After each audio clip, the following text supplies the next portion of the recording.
Hi, welcome to our channel where we share the most intriguing stories. When mechanic Marco steps away from his garage for just 15 minutes, he returns to find everything gone. Tools, equipment, his entire livelihood. The culprits? A rogue HOA he never joined. What follows is a battle for justice that shakes the whole neighborhood. I've always thought of my garage as an extension of myself. It's where I built my first custom V8 engine from junkyard scrap, where I bled on a carburetor that didn't want to come apart, and where I spent more hours than I cared to admit polishing tools I already cleaned. It wasn't just a workspace. It was my temple. That morning, it was open, sun streaming in, compressor humming softly, and the smell of gasoline and old metal in the air. Perfect Saturday. I had just finished welding a bracket on a customer's Dodge when Dave, my neighbor across the street, hollered from his porch. "Marco, got that Guatemalan roast I told you about. Come try it before the bastards pave over all the flavor." I chuckled. Dave's the only other guy on this street who doesn't bow to the Oakwood Heights HOA. We both live on the fringe, geographically and ideologically. Our homes sit right on the line, like two stubborn teeth jutting out from a row of plastic veneers. HOA doesn't technically own us, but they sure love pretending they do. I wiped the sweat off my brow, glanced back at the garage. Wide open, everything neatly arranged, same way it had been for years, and thought, what the hell, 15 minutes won't kill me. Walking over, I took a last look at my baby, my toolbox, my snap-on gear, the wall-mounted racks with my labeled bins. Everything had a place. I'd worked hard to get here, paid for this land in full. I didn't owe anyone anything. Especially not Oakwood Heights. We sat on Dave's porch, sipping that earthy, acidic roast, watching squirrels commit petty theft from his bird feeder. Talk turned to carb rebuild kits and how the Cardinals are probably going to blow another lead this season. Just regular small-town neighbor stuff. 15 minutes. Tops. When I crossed the street back to my place, I felt the shift in the air before I even hit the driveway. The garage door was still open, but it was quiet. Too quiet. No humming from the compressor, no familiar glint of metal catching the light. Just emptiness. My feet froze on the driveway. The world narrowed like I was looking through a damn tunnel. Inside the garage, every shelf was stripped bare. My snap-on set, gone. The big compressor I'd had since before my divorce, gone. My welder, my spare parts bins, even the little stool I sit on when I'm too tired to stand, gone. The floor was littered with dust outlines of where things used to be. One of the pegboards was hanging loose, like it had been ripped in a hurry. There were muddy footprints across the concrete. One of them stepped right on an old oil stain I'd never managed to scrub out. I always thought it looked like a bear with a top hat. Now it had a tire track over its face. I staggered back out, numb, blinking like it was some bad dream. That's when I saw it. A white box truck pulling away slowly from the end of my street. On the side, printed in faux gold script, it read, Oakwood Heights, Neighborhood Enforcement Unit. For a second, my brain couldn't process it. Like, surely I was wrong. A coincidence. Some delivery van. Then I saw it. Hanging from the back gate, one of my red tool straps flapping in the breeze like a goddamn trophy. I sprinted after the truck barefoot like a lunatic, yelling, but it was already turning the corner. When I got back to the garage, I just stood there, gripping the frame of the door like it might fall without me. My knuckles were white. My breath was ragged. Rage was building, was slow and volcanic, but right then it was eclipsed by disbelief. Who the hell does that? My mind raced. A neighbor? A prank? A break-in? No. That truck. That was them. That HOA I never signed anything with. That smug little cabal of property value cultists led by that tight-lipped banshee, Karen Finch. No way. No, not possible. I pulled out my phone and dialed the HOA number. I knew it by heart because they'd been sending me junk mail for years. Useless warnings about non-conforming structures, barking about my pickup truck like it was a damn menace to society. The line rang once, twice. Then someone answered, a voice like cold chicken salad. "This is Karen Finch, president of Oakwood Heights Homeowners Association. How may I help you?" I clenched my jaw. "Karen, it's Marco Santiago. Did your people just take the contents of my garage?" A beat. Then, calmly, too calmly. "Yes, Mr. Santiago, that was a standard enforcement action. You've been in violation for over 2 years. We confiscated property in lieu of unpaid fines." I almost dropped the phone. "You what?" You've refused to pay for ongoing violations, including unauthorized commercial activity, improper vehicle storage, and exterior disorderliness. The fines have accrued to $3,200. We've sent you 19 notices. You're out of your goddamn mind. I'm not part of your HOA. She gave a patient sigh, like she was explaining bedtime rules to a toddler. Your home is geographically within Oakwood Heights boundaries. All residents are subject to HOA code, regardless of individual preference. This is standard policy. No, it's not. I never signed anything. I bought this house before your damn boundaries even existed. Well, if you'd like your belongings returned, she continued, as if I hadn't spoken, you may pay the owed amount plus a $500 storage fee. Otherwise, they'll be disposed of after 30 days, per Section 9B. You're delusional, I snapped. This is theft. She paused. You're welcome to seek legal counsel. Good day, Mr. Santiago. Then she hung up. I stood there, phone still in my hand, staring into the hollow shell of what used to be my garage. For the first time in a long time, I couldn't even form a coherent thought. They had taken everything, and they thought they could get away with it. The thing about rage, the real kind, the kind that burns cold instead of hot, is that it comes with clarity. I wasn't just angry, I was calibrated, laser-focused. My entire garage was gone, stolen in broad daylight, and the only explanation I had was a smug voicemail of a woman quoting a Section 9B from a fantasy rulebook she thinks applies to me. I called the cops. Dispatcher said they'd send someone over. I waited in the driveway, arms crossed, jaw clenched, staring into the empty space where my livelihood used to be. I felt like a man watching a crime scene after the evidence had been cleaned up, except I was the evidence. I was the damn victim. The cruiser rolled up maybe 20 minutes later. A young guy stepped out. Mid-30s, square jaw, the kind of cop who still tries to be friendly before years of bureaucracy beat the soul out of him. Mr. Santiago? That's me. Officer Lewis, dispatch said you reported a robbery?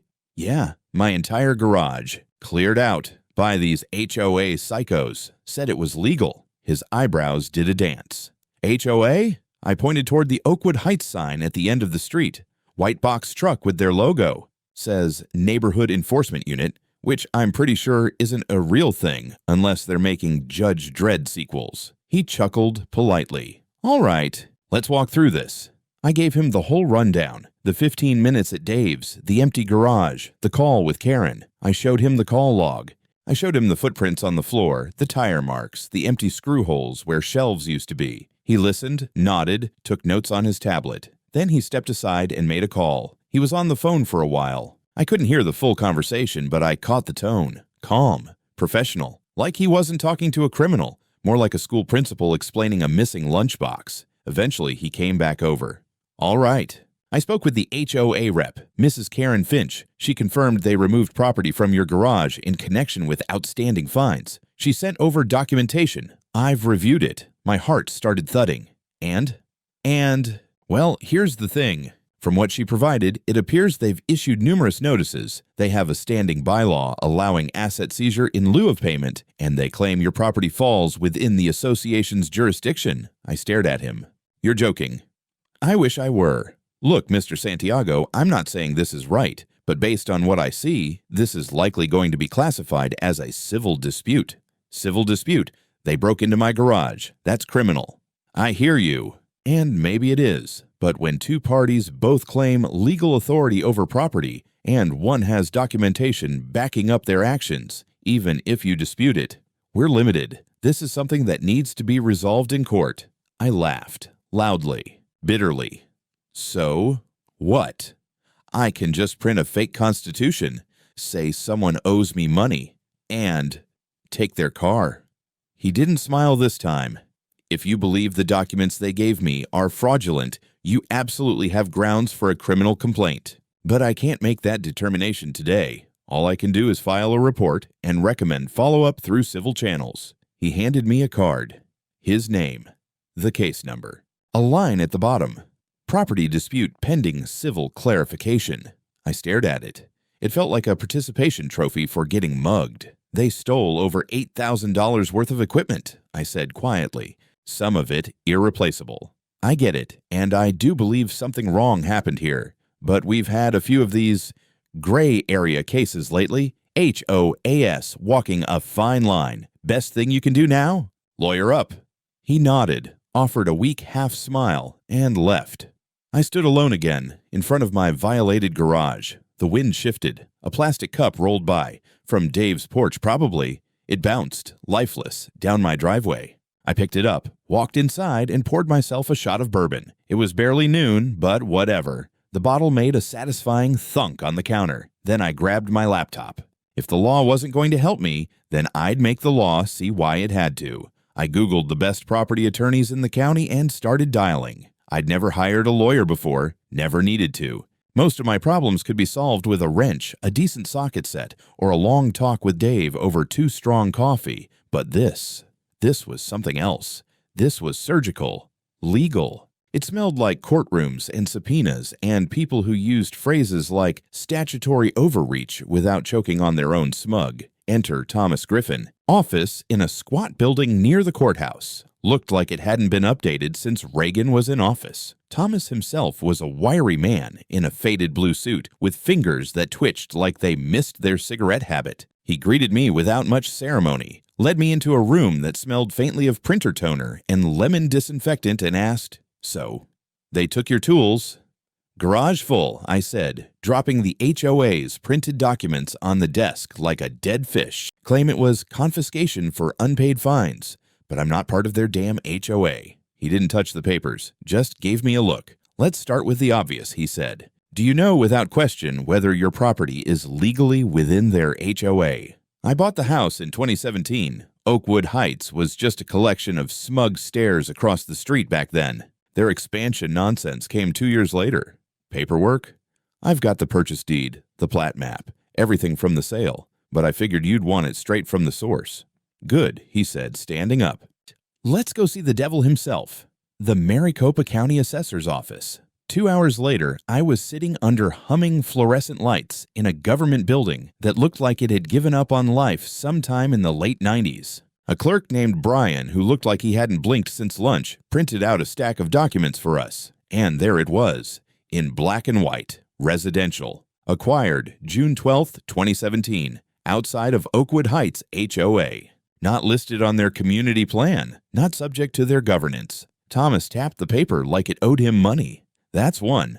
We asked about the boundary expansion Oakwood Heights claimed they made in 2019. Brian rolled his eyes. "Yeah, that thing. They filed a proposed expansion plan, but it was rejected by the county zoning board. Never certified. No resident votes. Pure fantasy."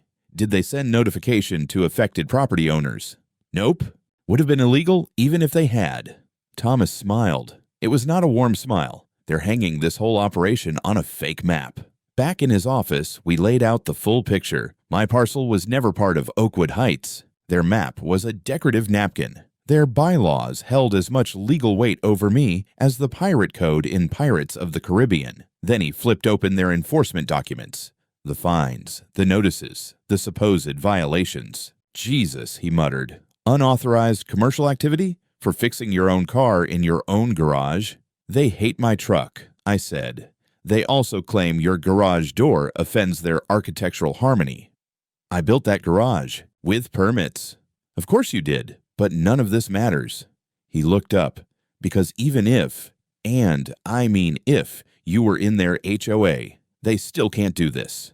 He jabbed a finger at the HOA rulebook they'd sent over. "Right here, asset seizure may only occur following adjudication in small claims court and with express approval of the HOA board." "No court, no hearing, no board approval," I said. Just a couple of dudes in a white truck, yanking my welder while I drank coffee across the street. Thomas leaned back. "That's breaking and entering, criminal theft, possibly conspiracy if others helped organize it. And if they sold your tools, we're in felony territory." He started drafting letters, one to the police, one to the HOA's attorney of record, one to the Arizona State Attorney General. He dictated like a man who hated commas and loved consequences. "I'm going to make this their problem," he said. "You don't steal from a mechanic and expect him to just shrug." I left his office with a folder full of legal ammunition and the first sliver of hope I'd felt since that truck rolled away with my livelihood. For the first time in days, I didn't feel like prey. The thing about momentum is, Once you have it, you start to believe in it. That first night after meeting Thomas, I slept like a corpse, dreamless, heavy. For the first time since the theft, I felt like the ground under me had stopped shifting. We had the law on our side. We had the documents. We had the facts. All that was left was to pull the pin and wait for justice to explode in Karen's smug little face. Thomas moved fast. He filed an official criminal complaint with the county sheriff's office, including everything from property records to the fake HOA map to a timeline of events that read like the script for a bad heist movie. He submitted a civil lawsuit against Oakwood Heights and Karen Finch personally, claimed damages, theft, trespassing, and unlawful seizure of private property. He even included photos of my garage before and after, empty pegboards, dust outlines, a roll of tape left behind like a calling card. 3 days later, I had a case number, a court date was pending, things were moving. I even allowed myself to imagine what it would feel like to get my gear back, to walk into that HOA meeting, if they were even dumb enough to show up, and watch Karen's Botox freeze as a judge explained the concept of personal property rights. But then came the envelope, plain manila, postmarked from the county court. I opened it at the kitchen table while heating up leftover tamales. I wasn't expecting anything yet. It was too soon for a hearing. Inside was a single sheet of paper. Notice of civil case rejection, jurisdictional grounds. I read it once, then again. The words refused to compute. Claim denied due to property being listed within active HOA jurisdiction. I sat there blinking, the microwave beeping in the background like a deranged metronome. The paper trembled in my hands. I felt heat rising in my chest. Not rage this time. Not even disbelief, just dread. The very idea that the court had taken Karen's word, her map, her fraudulent boundary lines,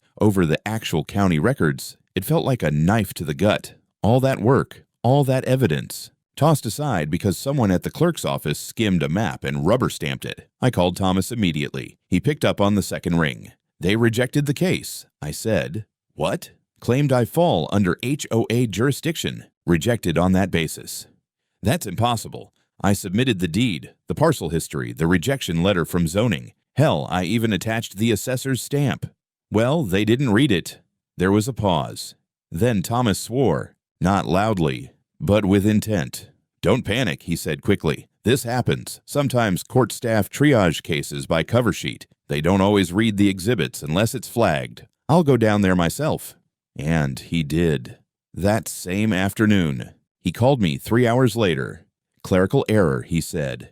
The clerk mistook the HOA's expansion map for the official plat. I showed them the zoning board's rejection and the recorded boundary data. Judge signed off on reinstating the case. "We're back in." I let out a breath I hadn't realized I was holding. Jesus Christ, Thomas. I know. I'm going to buy that clerk a coffee and a stern talking to.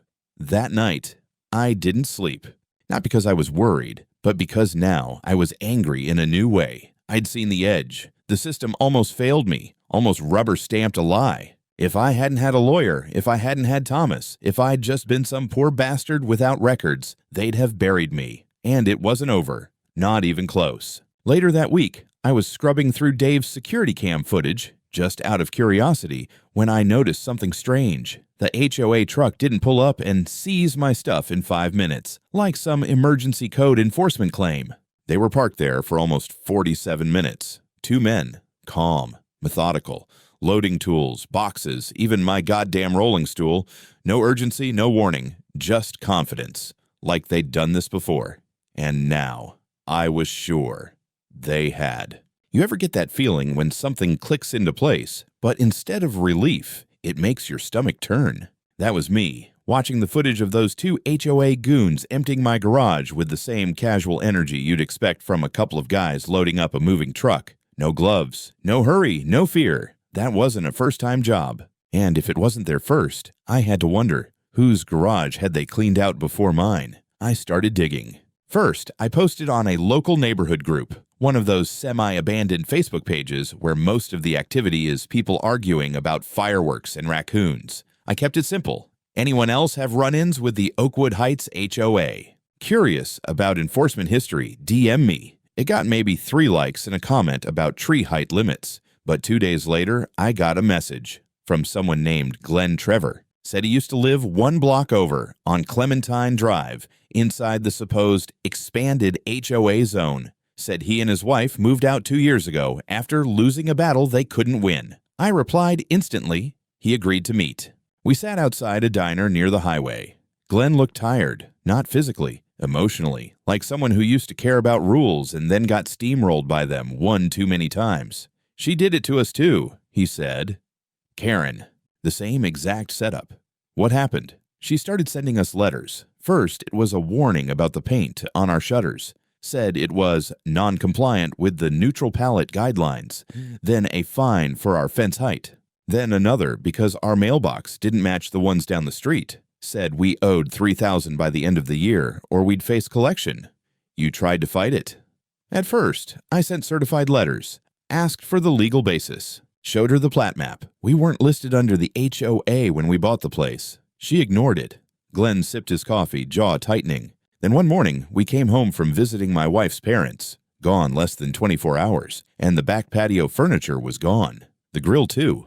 Brand new Weber. They left a flyer taped to our door, confiscated for non-compliance, pending resolution. I sat back, stunned. You called the cops? Of course I did. They said it was a civil issue. Same as you. He pulled out a folder from under the table. Inside were copies of letters, all from Oakwood Heights HOA. Fines for ridiculous things. Improper garden edging, garage door left open too long, visible play equipment. They knew what they were doing, he said. It wasn't about rules. It was about breaking you down. He looked me dead in the eye. We couldn't afford a lawyer. I had a medical bill from back surgery. I couldn't take the risk. We paid the damn fees just to get them off our backs. Then we sold the house and left. Did you ever get your stuff back? He smiled. But it was hollow. They said it was disposed of after 30 days. Gone. Probably sold. I sat there, cold all over. Glenn wasn't just some paranoid guy ranting about HOAs. He had the papers, the timeline, the scars. I thanked him and took copies of everything. I promised him, if this went to court, I'd make sure his story was heard. As I drove home, my thoughts started racing. Karen hadn't just crossed a line. She built a business model on crossing it. Invented violations, used fear and bureaucracy to bleed people dry. And when that didn't work, she stole. And worst of all, it had worked. No one pushed back. Until now. Back home, I told Thomas everything. He studied Glenn's documents, nodding grimly. This proves a pattern, he said. Same fake authority, same enforcement tactics, same outcomes. If we find just one more case like this, it's no longer civil abuse. It's organized fraud. That same night, I printed out flyers. Old school. Taped them to lampposts near Oakwood Heights. Title, Has your property been taken by HOA enforcement? You're not alone. I included an email, a burner number, and a simple message. I'm going after them. If you've been through it too, I'll listen. Most people probably rolled their eyes. But the next morning, I had 4 voicemails. One was from a woman who said her mother's garden gnomes had been taken because they weren't within aesthetic compliance. Another man claimed the HOA had entered his backyard while he was out of town and removed non-standard fencing. All stories. Different in the details, but the MO was the same. Power through fear, enforcement through intimidation, penalties without process. But one voicemail stood out. It was from a former HOA volunteer. Hey, I saw your flyer. I used to work with Karen, just part-time admin stuff. But there's things you should know. Things she made us do. Call me back. My thumb hovered over the call button for a second. I was starting to feel like I was in a noir flick, only without the cool coat and jazz soundtrack. I called her back. She answered fast. Nervous. Said her name was Trish. She'd worked the HOA desk for a year and a half before quitting 6 months ago. Said Karen treated the HOA like a personal kingdom. She kept a list, Trish said, of non-compliant properties. Not members. Just people she thought were making the neighborhood look bad. If someone didn't respond to letters, she'd escalate. Sometimes she'd send guys to take stuff. No police, no court, just pick up and haul. You mean she targeted people not even in the HOA? She called it preemptive community alignment. Said the bylaws allowed it. They didn't. I know that now, she said, voice shaking. Back then, I just filed the letters. I didn't know what she was really doing. But I remember one thing for sure. She was bragging when the Trevors moved out. Said another eyesore eliminated. My grip on the phone tightened. She ever mentioned selling the stuff they took? She said they reallocated resources. I didn't ask questions. I should have. I'm sorry. You willing to make a statement? For court? A pause. Then, yes. I want to make it right. We scheduled a meeting. Thomas nearly did a backflip when I told him. A former insider, that was dynamite. You realize what you've done? He said. You've turned this from a petty power struggle into a full-blown HOA corruption case. I'm not done, I said. I want to know where my tools went, and something told me I was close. Very close. There's something terrifyingly intimate about seeing your stolen property sitting on a shelf, priced for strangers. The shop was called Bill's Tools and More, tucked into a dusty strip mall just off Highway 60, wedged between a vape shop and a laundromat that looked like it hadn't worked since Clinton was in office. I pulled into the lot around 10 in the morning, trying to look casual, just a guy looking for a socket set. Nothing suspicious, but my heart was pounding. Trish had given me the tip, said Karen's husband, Bill, ran the place. Said she'd overheard him mention new inventory coming in after enforcement days. Thomas almost threw his pen across the room when he heard that. Let me guess. No receipts, no chain of custody, no nothing. Garage sales don't leave paperwork, I said. So there I was, walking through a cluttered, dusty hardware graveyard, pretending to browse. The place smelled like WD-40, old coffee and despair. Rusted shelving units lined the walls, stacked with tools, compressors, beat-up drills, and tangled cords. Some of the stuff looked like it had been dragged out of a flood. Other pieces were pristine, too pristine. And then I saw it. Third shelf from the left. A hard, black snap-on case. My snap-on case. I didn't need to open it. I knew the scratches, the slight dent in the upper right corner, but I opened it anyway. There they were, my precision torque wrenches, my metric socket set, my ratchets. Everything arranged exactly as I'd left it, and right there on the inside lip of the lid, scratched faintly, but unmistakably. MS. I froze. A wave of emotion hit me so hard I had to grip the edge of the shelf. Relief, rage, disbelief. Like seeing a kidnapped pet in a cage at a shelter. You're happy it's alive. But Jesus, what did they do to it? I took out my phone and started recording. Quietly, methodically. Every angle, every shot. The case, my initials. The shop. The man behind the counter. Tall, wide, red-faced. Bill, I assumed. Karen's partner in theft. I walked over. Hey, I said, keeping my voice calm. That snap-on set. Where'd you get it? He didn't even blink. Liquidation. Guy brought in a bunch of tools last month. Got a name. Don't ask. Cash deals. We don't keep logs for one-off stuff. I nodded. My teeth were practically grinding. Well, I'm pretty sure that set's mine. Got the initials right here. He looked at me with the confidence of a man who's convinced the world's never going to catch up. That don't mean anything, he said. People engrave tools all the time. Doesn't prove it's yours. Oh, I'm not trying to convince you, I said, holding up my phone. I'm just gathering evidence. His face twitched, just a flicker.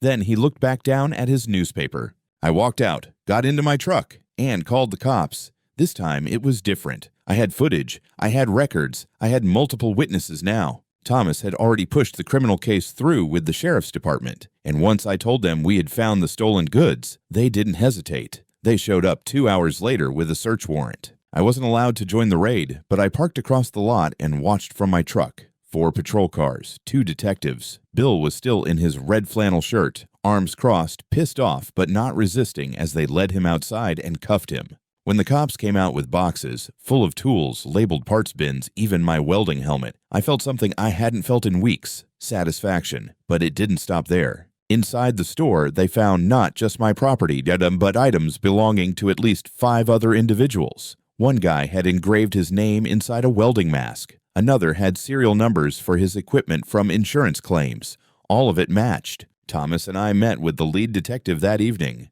This is organized fencing, he said. Not just possession of stolen property, trafficking. That carries weight. What about Karen? I asked. She directed the takings, Thomas added. We've got 3 statements, fake enforcement notices, even HOA bylaws showing she had no authority over Marco's property. It's more than enough for conspiracy. The detective nodded slowly. "We're going to need to talk to her." I couldn't help smiling, just a little. That night, I opened a beer in the garage. It was still mostly empty, cold concrete and echo, but I had my torque wrenches back, my welder, my grinder, the symbols of my work, my life, my autonomy. I sat on an overturned bucket and scrolled through the photos of everything they recovered, and then my phone buzzed. Unknown number. I picked up. "Mr. Santiago." It was a calm, clipped male voice. "This is Officer Hines with the Gilbert PD. Just letting you know, we'll be serving a warrant on Karen Finch this evening." I almost laughed. "Want me to film it?" I asked. There was a beat of silence. Then the officer said, "No need. Her neighbors are already outside." I wish I could say I wasn't grinning when I pulled up to Oakwood Heights that evening, but I've never been a good liar. Karen's house was a colonial-style two-story with pale gray siding and a blood-red door, fitting, honestly. The whole street was lined with copy-paste lawns, fake shutters, and people who always looked like they were silently judging your bumper stickers. But tonight, they weren't judging me. They were staring at her. 2 patrol cars sat parked on her pristine, stamped concrete driveway, lights flashing silently, painting her hydrangeas in alternating blue and red. A small crowd had gathered on the sidewalks, residents, phones out, filming like it was the finale of a reality show. I recognized a few faces, people who used to shoot me glares for parking my truck facing the wrong way. Now they were watching the queen get dethroned. The door opened. 2 officers stepped out with Karen between them, hands cuffed behind her back. She looked stunned, like someone had pulled the rug out from under her mid-lecture, still in her evening sweater set and pearls. Her perfect HOA president posture had cracked, shoulders slumped, jaw tight, no smugness left. As they guided her down the front steps, I caught her eye from across the street. She froze. For just a second, the mask dropped. Not anger, not guilt, fear. Then she looked away. They put her in the back of the car. The doors shut with a final satisfying clunk. The cruisers rolled out. I didn't cheer. I didn't raise a fist. I just stood there, arms crossed, letting the silence do what years of warnings and letters never could. Karen Finch was under arrest for felony conspiracy to commit theft, trafficking in stolen goods, unlawful entry, and fraudulent misrepresentation of authority. But more than that, her power was gone. Whatever grip she had over this community, it cracked the moment those cuffs clicked. The next day, it was everywhere. Local news stations ran the footage neighbors had shot. HOA president arrested in stolen property scandal. Social media lit up. Memes. Hashtags. Someone photoshopped her face on the Monopoly man behind bars. But it wasn't just spectacle. It was exposure. With Karen booked, investigators began tearing through HOA records. And that's when the real rot surfaced. Over 5 years, Oakwood Heights HOA had issued more than $89,000 in fines, half of which were completely fabricated. No violations, no documentation, just invented infractions sent to people who didn't know their rights. Of those, more than $67,000 worth of property had been confiscated, mostly tools, appliances, patio furniture, lawnmowers, anything of value. Almost none of it had been documented. Most of it sold at Bill's Tools and More. Thomas got a call from the prosecutor's office 2 days later. They'd traced multiple transactions directly back to Bill's business account. Karen had written up the fake fines. Bill had fenced the goods. And a third player, Doug Martin, head of neighborhood enforcement, a glorified rent-a-cop with no real authority, had been paid cash bonuses for compliance recoveries. They brought Doug in for questioning. He cracked in 20 minutes, sang like a canary in front of a cat. He claimed Karen kept a spreadsheet labeled problem properties.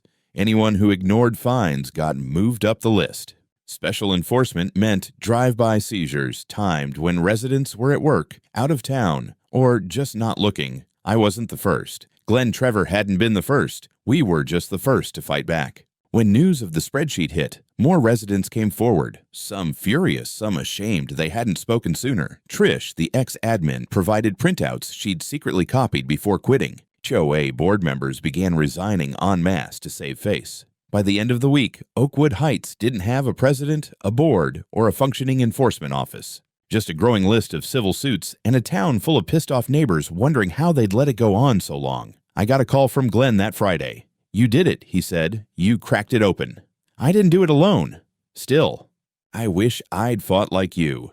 Better late than never. And it was. For all of us. Court moves slow. Slower than a mechanic with a hangover, but it moves. Karen's trial started 4 months after her arrest.